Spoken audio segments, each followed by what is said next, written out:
based on science. Gravity. Gravity works, and it works every single time with logic, okay? If an argument is valid,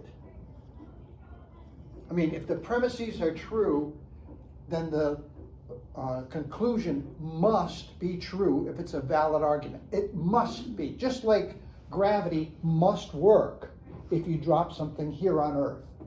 If you drop it on the moon, it drops slower, but it still drops. So because it's a science, there are certain rules that every time you apply the rules, they work, and you can count on it. That's what's good about the science of logic. Why is it called the art of reasoning? I got chickens. Raise your hand. Why is it called the art of reasoning? When did? Does anyone play a musical instrument? Okay. When you hit the note, does it work? Okay. If you want to play in Carnegie Hall, what do you have to do? You have to practice. Okay. And the art comes from the practice of it. And we're going to talk about practicing it. You're going to have a lot of practice in figuring out, is this a valid argument? Is this not a valid argument? You can have a valid argument that's not true, okay? And you can have non-valid arguments that are true. And you have to be able to sort them out. So that's why we're doing this, okay? Augustine said that, and yet the validity of logical sequences is not a thing devised by men. It is observed and noted by them that they may be able to learn and teach it, for it exists eternally in the reason of things and has its origin in God. All of this, our ability to think, our ability to draw conclusions, is a God-given talent that all men, all women, all boys and girls have. Even babies start logically doing things. They know if they cry, mom's probably gonna come. Okay, babies right from the crib learn how to lie. Okay, the laws of thought. We talked about the law of gravity, right? The law of gravity is pretty straightforward. Law of thought. There are three laws. The law of the excluded middle. Does anyone remember what this is from Drake? It's either true or false. Something has a statement is either true or it's false, okay? And we're going to talk about the definition of a statement, okay? Because a statement is a phrase or a sentence that has to be either true or false. It can't be both. So this means that it is either true or false. Can I pause you for just 1 second? Yeah. Everybody open to your logic. It would actually be your reasoning strand. Okay. And if you've got paper there, you guys can take notes on things that you can write in your head. Yes. Sorry. Miss Shannon and I sort of teach. She does the activity stuff. Okay. But that way you guys can, if there's something that he puts up that's really important that you think you're going to see again, jot it down. Okay. The law of identity. Anyone have an idea? Someone other than Drake? If the statement is true, then it's true. If it's true, it's true. Good job. Yeah. Now, how do you remember the example that Mr. Nance gave when he mentioned that? If you've ever tried to witness to somebody and say that Jesus Christ is God, and they'll say, oh, that's true for you, but it's not true for me. That's impossible. It can't be true for somebody else and not true for somebody else. So the law of identity is, if a statement is true, then it is true. Yes, ma'am? Well, couldn't you technically tell part of the truth, but it could also be false at the same time? Then it's not a statement. A statement has got to be true or false. Like if you were to say, I have packed my lunch or something. Okay. That's not a great example. Like if you were to say something, but it's only part of the truth, it could still be a statement, right? Like I did something, right? but it could also be like, I don't know. If it's a true statement, there are only two possibilities, okay? It's either true or it's false. So if the statement has wiggle room in it, it's not a statement. If you've listened to any politician on TV, okay, they say things that make you think something, but they always leave some wiggle room to say the opposite, okay? Then it's not a true statement, okay? Okay, then there's the law of non-contradiction, okay? And that's kind of what you're getting at, okay? It can't be both true and false at the same time, okay? So these sound like, you know, this is pretty, it's pretty straightforward, pretty obvious, but we're getting our little gray cells going. Okay, so you're gonna need to know the definition, the law of the excluded middle, the law of identity, and the law of non-contradiction. Those are gonna be quiz statement questions, okay? So if you wanna do good on the first quiz, if you haven't already done it, that's gonna be there. Okay, we're gonna talk about logic. There's informal logic and formal logic, okay? Informal logic, we're going to talk about what a term is. It's logical to have a term that everybody can understand what it is, okay? Now, what's the difference? Does anyone remember what a difference might be between a term and a definition? A term is like one of the examples. A term is what something really Yeah. means, okay? If I say, I'm beat, what does that mean? Or you're exhausted. Or somebody Beat just you. beat me, okay? Someone hit me with a stick, I'm beat, okay? So if the term, the word is beat, the term is I'm beat, meaning I'm tired, okay? So it's not the word itself, but it's the intention of using the word is the term. Okay, so slightly difference between what a word, what a definition is, and what a term is. We'll talk about that in a minute. Statements, we already talked about statements. Statement uses terms, because if you don't know what the intention of the word is, then the statement falls apart. And a statement is a sentence that can only be true or false. And it's informal. And then we'll talk about informal fallacies at the very end of the semester. So don't worry about that right now. Then there's formal logic. Does anyone remember the two kinds of formal logic? Two kinds of formal logic. Okay, there's deductive. And then what's the other one? Inductive. Inductive, yes. See, we just need. Where do we get the word detective from? D. Deduction, okay? Does anyone like detective stories and stuff? I read all of the Agatha Christie Hercule Poirot mysteries. He's a detective, a Belgian detective with a little mustache.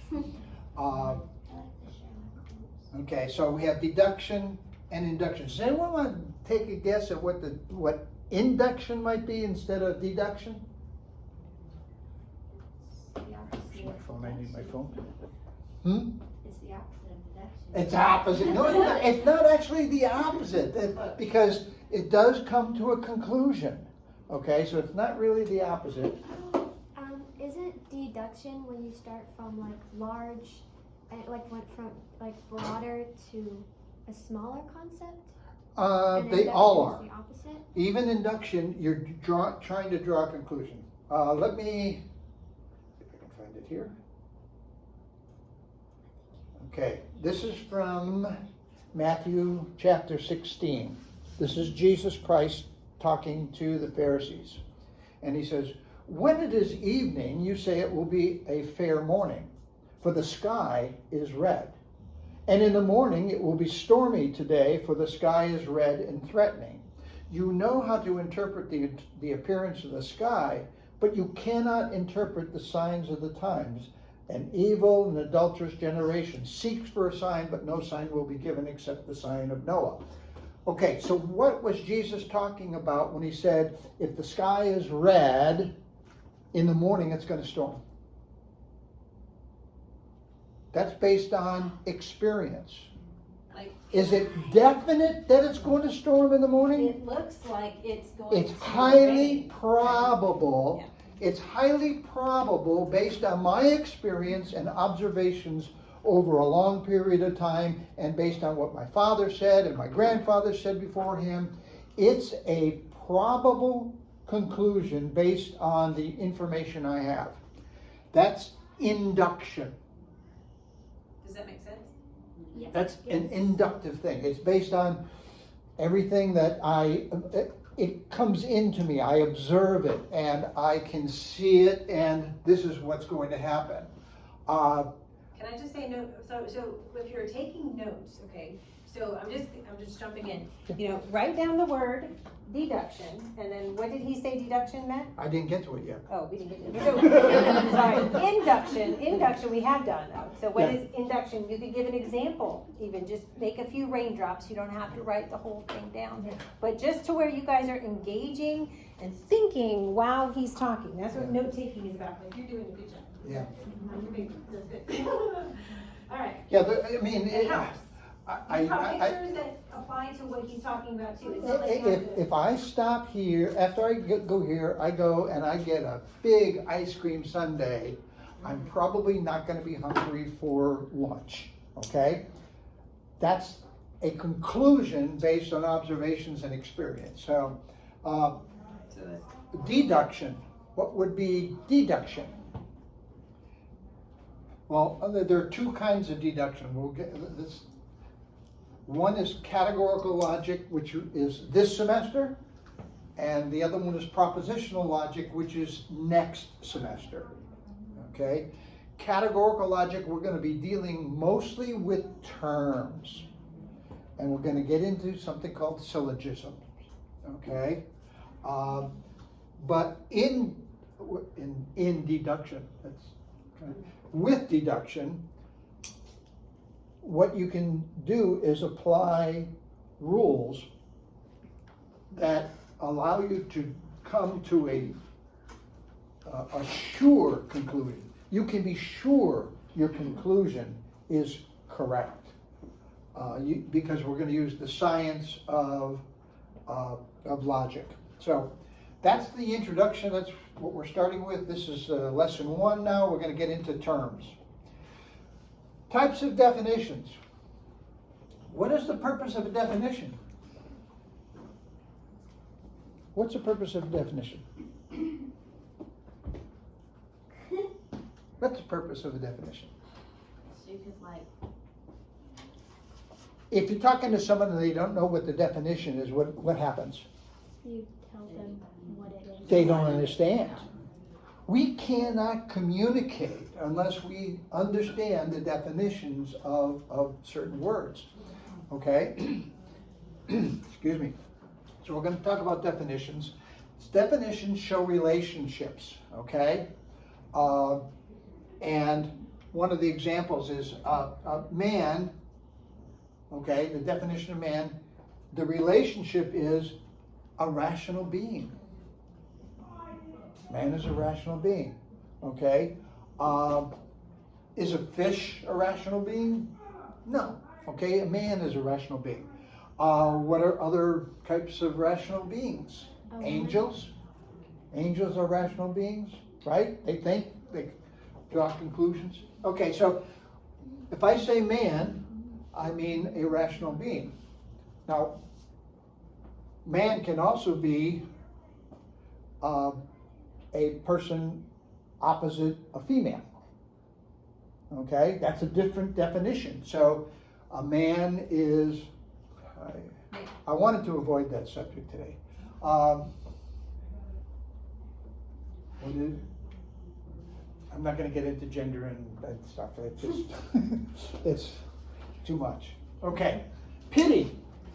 The word pity means a feeling of pain caused by the sight of undeserved bad fortune.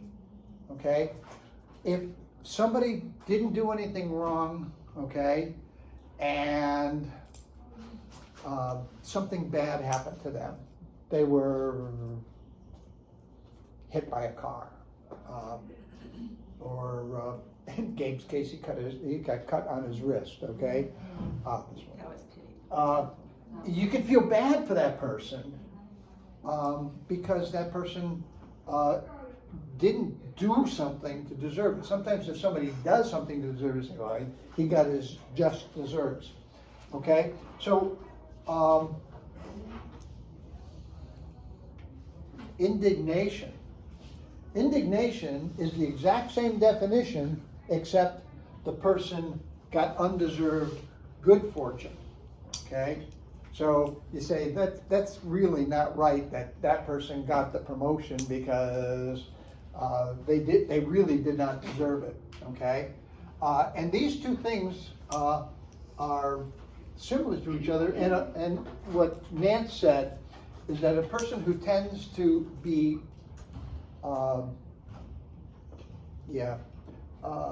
empathetic enough to feel pity would also be the same person who would feel indignation if somebody else got something that they didn't deserve. So, to show relationships, to remove ambiguity. What's ambiguity? When a word can mean multiple things at the same time. Like beat, right? Very good. Good job. Okay, when a word can mean multiple things. How many? Can you think of a word that has multiple meanings? 2. 2. Okay, that's two different. Those are spelled different though. Okay, but you want the same word. Look at the same word. How about car? There's a railroad car. Okay, there's an automobile car. There's a coal car. There's all kinds of cars. Okay, and they mean different things. Okay, if I work for the railroad and I say car number 5 needs a wheel bearing, okay, I'm not talking about an automobile. So ambiguity is something that is confusing, okay? A word having more than one meaning. Love your enemy. What's ambiguous about that statement? Love. Love. I love ice cream. Okay, you'll get a lot of ice cream examples. Okay, love your enemy is not the same thing as I love my wife. It is love, but it's a different definition. Okay, so when we define something, we try to remove ambiguity. He talked about the short story, The Most Dangerous Game, and we know game is football, baseball, things like that. But game is also an animal that's being hunted, a lion, big game hunting, things like that. And this book happens to be about. This is called a lexical definition. It's like you're writing a dictionary entry. So if you open a dictionary and you look up a word, you're going to see multiple definitions of that same word, okay? That's the lexicon. That's a dictionary is a lexicon. So it basically I'm telling you what it means, and I'm removing ambiguity by showing you what it's like, okay? You also reduce vagueness. What's the difference between vagueness and ambiguity? Vagueness is just like unclear. Unclear. Ambiguity could be one or the other. Unclear is, and This is like not enough detail. yeah, I come from a big family. How is big is big? Exactly. Okay. Shannon has a lot of dogs. Oh, yeah. The three of them are at my house right now. My with, grandma- with another dog. My grandma has a lot of siblings. Oh, how many? 19. Nine? Oh my goodness. Oh! My grandma has 19 My, siblings. my mother had 11, so, okay, but it reduces vagueness. So, vague is having an unclear extent. Noah's Ark was big, we talked about that. He talked about Noah's Ark was 1.5 million cubic feet. Precising definitions, whoops. What did I do? You didn't put it on it. That's okay. Okay, a precising definition. Anyone remember what a precising definition is? Okay, I'm going to talk about logic today, but I'm going to talk specific. When I say logic for the first semester, I'm going to mean categorical logic. So I am making it more precise. I'm not going to be talking about propositional logic. I am telling you right now that I'm precisely saying what the word means in this context, in this class. If we go out the door, I might be talking about logic in a general way. So what we do when we're precising something is we're making it very, very clear, okay? I spent my career mostly as an engineer. So when we design something, we're very, very specific about what it is we need. We don't say, put this screw there. We say we want a screw that is 1/4 inch diameter, has 20 threads per inch, has a hex head, is made out of this material, is this long, et cetera, et cetera. So we're very, very precise. We could say screw, or we could say all those things. So we're very precise. It's like being very specific on which But subject and thing that you're talking But about. it has to do with the context you're working in. When I say screw, this is what I mean. Okay? Or when I say logic, this is what I mean. So these are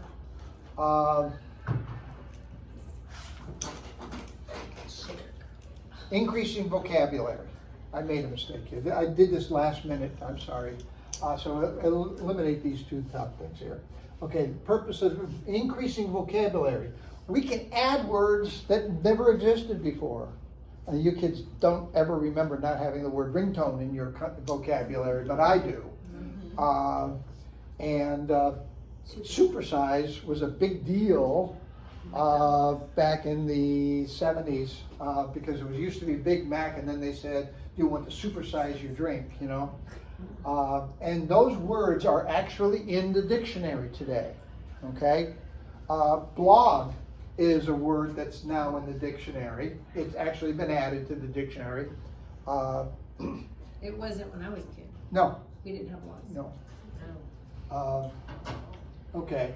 Then there's the stipulative definition, okay?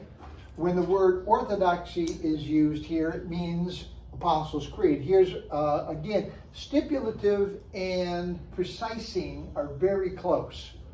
Okay, they both do the same thing. They make it extremely clear. But he's saying here, when I use the word orthodoxy, I'm talking about the Apostles' Creed. Okay, so we can explain something theoretically. Okay, that's another definition. Okay, if I am talking about light, if I say light is a stream of photons, how many in science have looked at light? What are the two ways that light is looked at? Does anyone know? Stream of photons and also as A beam of waves. Of light. Waves of light and photons of light. A photon is a little thing that's like a particle, okay?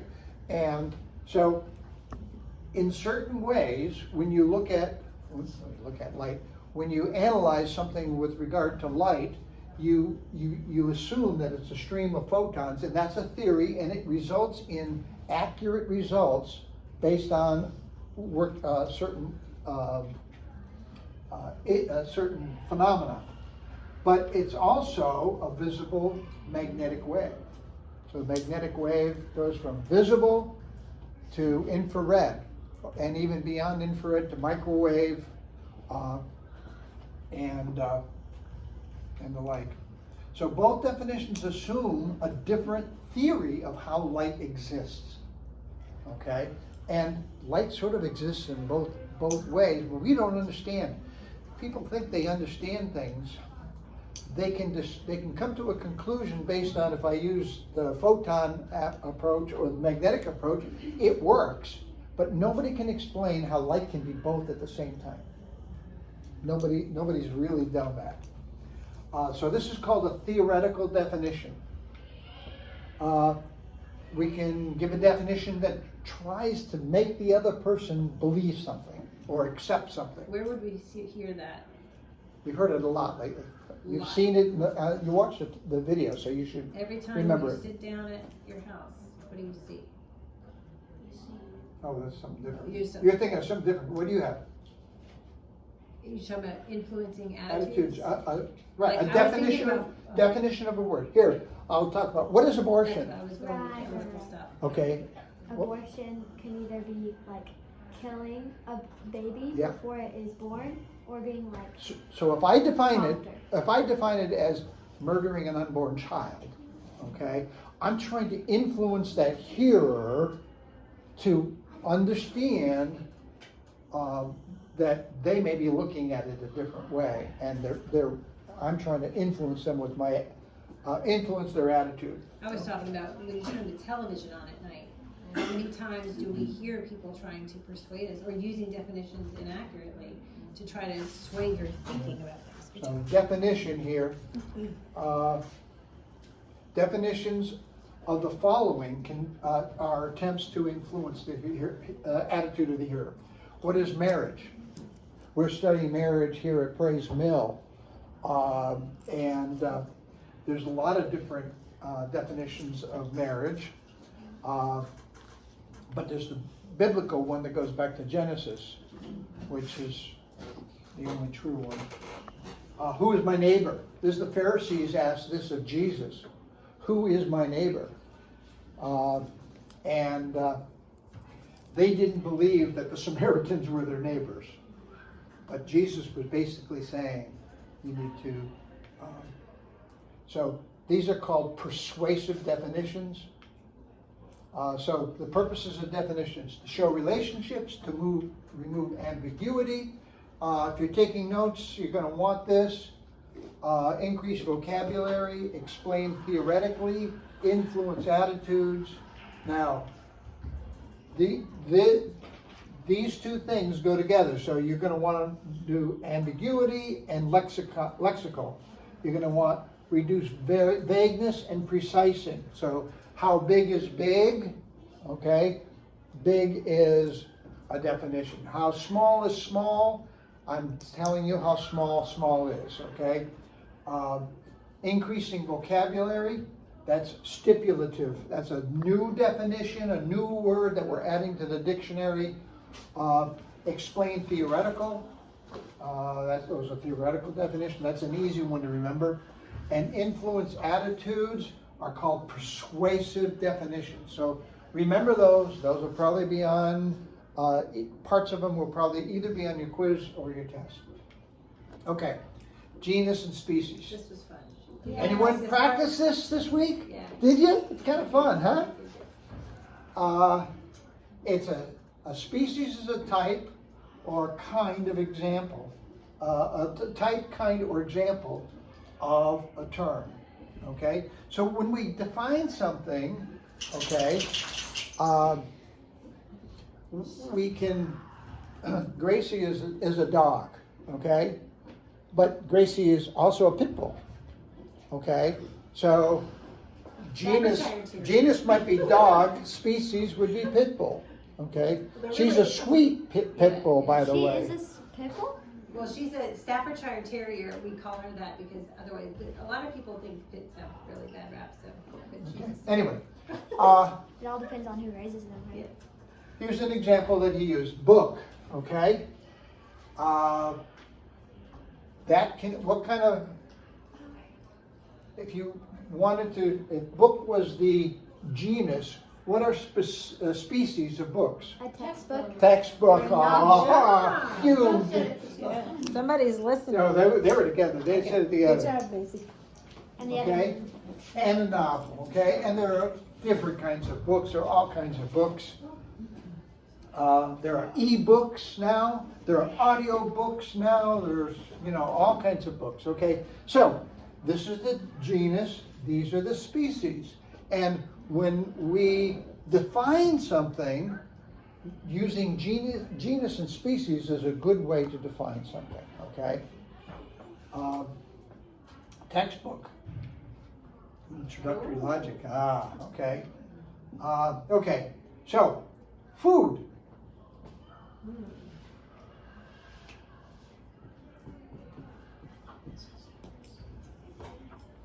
Give me a species of food.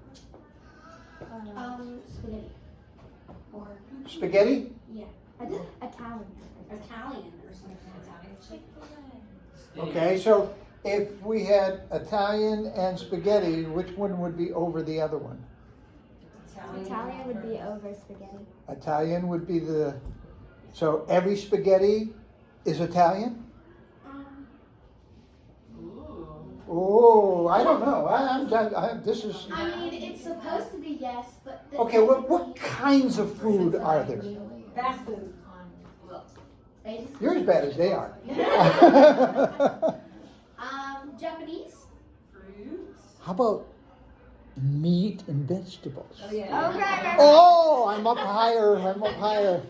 Okay, so how about, if I start with meat and veggies, okay, what other kind would you have as a species of food? Fruit. Fruit, very good. What else? Grains. That's kind of veggie type. How about dairy? Yeah. Grains are veggies? It grows out of the ground. I don't know. I'm not a real big veggie guy. Okay, so if I wanted to look at species of grain, what might I do? Bread. Wheat. Wheat, That was, I think Rye. rye is okay, and kinds of wheat. There's Durum wheat. Then we have pasta, my favorite. Okay. Okay. So we can define things that way. We have meat. We have beef. Okay, so steak comes after. We have pork. Turkey. What else do we have? Beef, Turkey. pork, beef, pork, or Turkey. Chicken. how about poultry? Oh. That's close. Now we can. No, it's now we have chicken Chicken and. and turkey, which I really like turkey. Turkey. Ham would be kind of pork. Bacon. Hot dogs. No, it's fine. Hot dog has no space. You never know what's in a hot dog. Okay, so do you understand this whole thing about genus? But it's how we define things. If I say, if I'm talking about a door, I could be talking about a garage door, I could be talking about an entry door, I could be talking about, a car door. There's all kinds, so we define, when we talk, when we say something, when we're trying to convince something, we're trying to use logic, we need to understand what we're saying. And one of the ways we do this is by species and genus. So, how am I doing for time? You're at 32 minutes. Huh? You 35 minutes. Okay. Okay, so this is kind of what we did. Species are mutually exclusive. What does mutually exclusive mean? What is mutually exclusive? What does exclusive mean? Special. I guess. Separate. Separate. It's kind of separate. Mutually exclusive is that one can't be the other and the other one can't be this, okay? So, beef can never be pork. Pork can never be beef. They are mutually exclusive, but they're both meat. They can both be meat, but they can't be this. So if you're going to have a species, it needs to be able to stand alone compared to another species at the same level of the under the genus. The way that pork and beef would be the same thing as a hot dog. There are pork hot dogs, there are beef hot dogs too. There are beef hot dogs. But I think there's a little bit of pork in the beef hot dogs. Yeah, I've also seen one where it's literally pork and beef hot dogs. Yeah. Okay, species can be exhaustive, okay? It's all of something, okay? Door includes all doors, whether it's a garage door, car door, or whatever. So species can be exhaustive. But there are dividing principles, okay? So we have dividing principles. Okay? Genus and species charts can help to organize our thinking as well. Okay, here's Lucy claims to have gone to Narnia. How many have read The Lion, the Witch, and the Wardrobe? Okay? Sounds A. Yes. We read it aloud to our kids in the car. The kids read it themselves, and grandkids as well. So Lucy claims to have gone to Narnia. Okay, how can we divide that statement, okay, into species? She could be angry, right? Wasn't that one of the examples? In She the... could be mad as well. Yeah. Could be mad. mad. She could be crazy. Well, first of all, we're talking about the claim. Her claim can be true. What is the other possibility? She could be just false. She It could could be be wrong. false. Okay, so her claim can be true. Her claim can be false. Okay. If her claim is false, what do we say? Mad, crazy. She's lying. She's a liar. Oh, yeah. Okay. They If could it- be mad or he's- crazy too. No. She's lying or she's mad. That's right. I'm sorry. If her claim is false, she's either lying or she's delusional. She thinks it's true. She believes it's true. We're going to get into what I believe. Okay. What kind of statement is I believe something? If I say I believe something, my statement has to be true.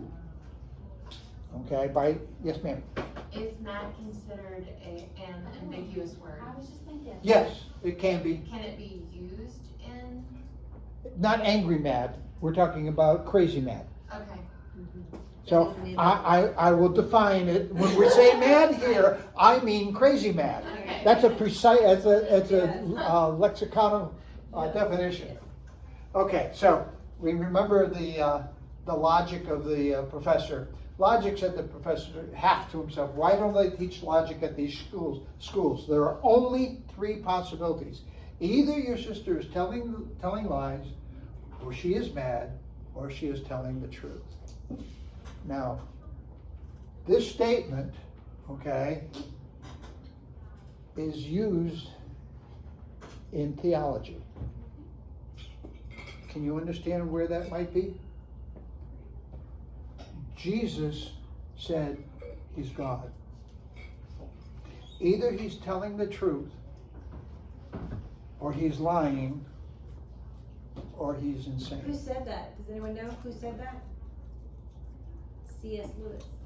That was a comment. Wasn't that? This is C.S. Lewis. Oh, that's C.S. Lewis. But no, he But said but that. it's clear that the comparison that he's trying to teach, okay, is how we look logically at Jesus Christ, okay, and one of the things that I'm able, when I have opportunities and openings to be able to speak to somebody who's not a believer like I am, I ask them, what do you think about Jesus Christ? And usually I get this answer of, he was a good man, he was probably a prophet, and I said, but he said he was God, and he was put on a cross because he said he was God and he was a blasphemer. So either he really was a blasphemer and lied, or it's true, or he was crazy. Right out of here. Okay? And people, what it means is that the person who says what he's saying cannot be consistent in his logic unless he believes he was a liar, and then he can't say he was a good person. So they're caught up in their own illogic. So, okay. Errors to avoid: overlapping species. Okay. There were some term. I just want to go through these real quick. These are in your book. Okay. Go back and look at the examples or listen to the video. Overlapping species. What's an example he gave? It's okay. Whole to parts. Okay. Here, a term can be organized into genus and species charts. A term can go that way. A genus is a broader category into which a term fits. A species is a type, kind, or example of a given term.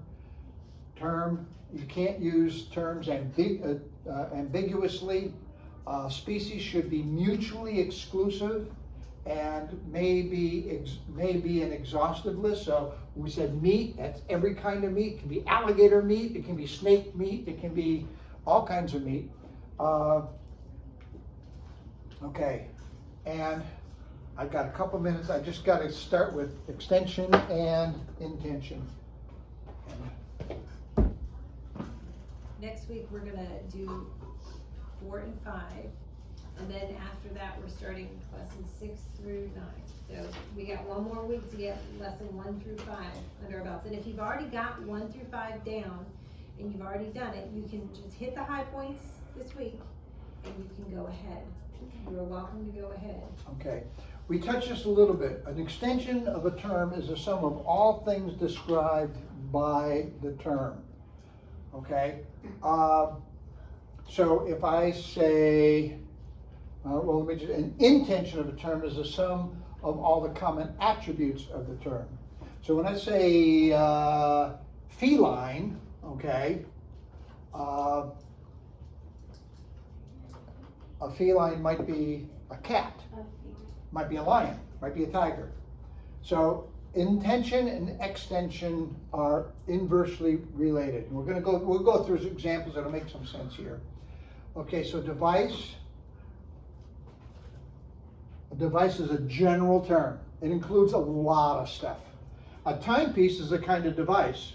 So that has a little bit more definition to it. Okay? A clock is a timepiece. That is a different kind of timepiece. What other different kinds of timepieces? Digital clock. Phone, wristwatch. Digital.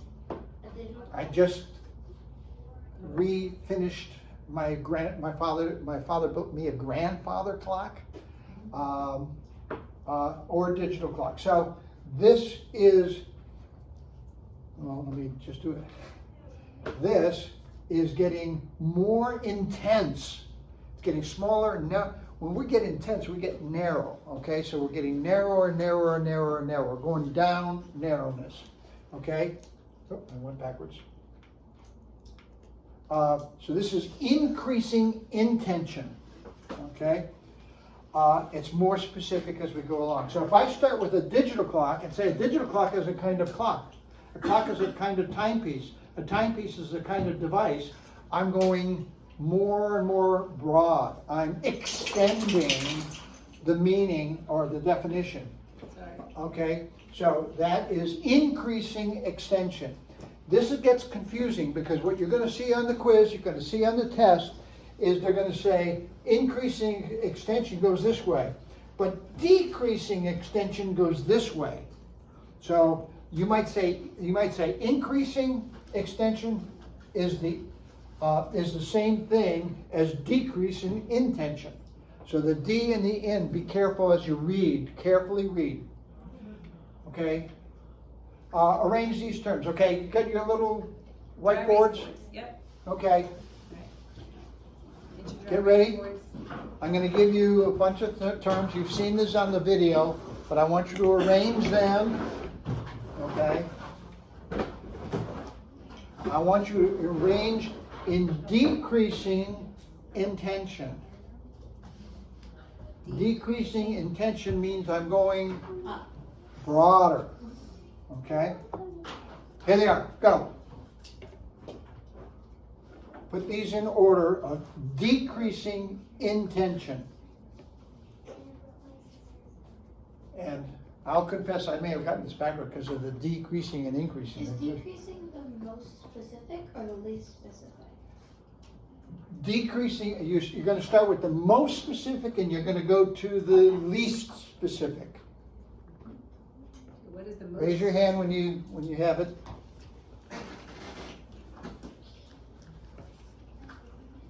Okay, we got one. What do you got? Gorilla, ape, mammal, animal, and a living being. Yay, good job. Did anybody else get that? Hold on. Yeah. Well, she got it. That's right. She's so fast. Gorilla. We should have given him a little bit longer. Maybe this next one, give another one. I do. Oh, good. Okay, we'll do this again. This time we're gonna wait longer. Okay. Well, this is going to be easy. Okay. Because what we're going to do is this gets more general this way. Okay. Arrange these terms in terms of increasing intention.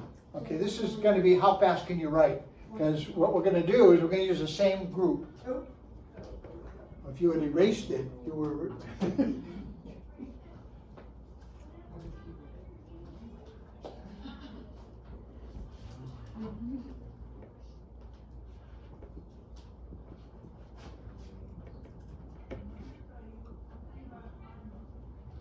I'm done. You're done. Okay, that becomes living being, animal, mammal, ape, and gorilla. You got it? Okay. Who got it? Does that, I did. My handwriting is okay, very soft. does everyone understand what we've got covered today? Okay? Let's finish this off here. So here's the summary of what we've done in lesson 3. The extension of a term is the sum of all individual objects into which in which a term applies, to which a term applies. The intension is the sum of all the common attributes. Okay? Intention is, it's got every one of the attributes above it. It's a living being. It's an animal. It's a mammal. It's an ape. It's a gorilla. It has all of the characteristics of everything that's above it. So extension and intension are inversely related, and that's it. I've got some of these exercises. What, I'm out of time, Shan? Yeah, pretty much. Okay. Do you want to do this thing for their homework? Oh, yes, pass it up. This has nothing to do with This the class. is fun. This is bonus Okay. points. You get 5 tickets if you walk in the door with this. But you have to be able to have written down the logic that got you to the conclusion. Just getting the right conclusion. Oh, I didn't make enough copies. I'm sorry. Okay, so all you're going to do is look at these, and what is amazing, okay, is you will probably be able to do it in your head. The hard part is how do I write down how I drew that conclusion? Okay, so you're going to have to show your work. Okay, guys, thank you. It's going to be a fun semester. If you have any questions, you can text me at that number. You can email me. Your folks have my email address. If you're really stuck during the week, you really got a problem, we can do a Zoom if necessary. I don't want you to fall behind. Okay, don't say I'll catch up next week. Okay, it doesn't work. And I wanted to say one thing about note taking. Okay, so this is an example. Okay, when you take notes, you don't have to write everything that he has on the screen. As a matter of fact, don't do that. Don't do that. Don't do that. When you're taking notes, you're drawing some things that are the most important things that you're going to need to remember when you get home. Note-taking skills is one of those things that we have to build. So I just want to encourage everyone in class. You did an excellent job. Very, very good. All right, you guys go to break. Sorry, y'all. This See you is a next long week. class.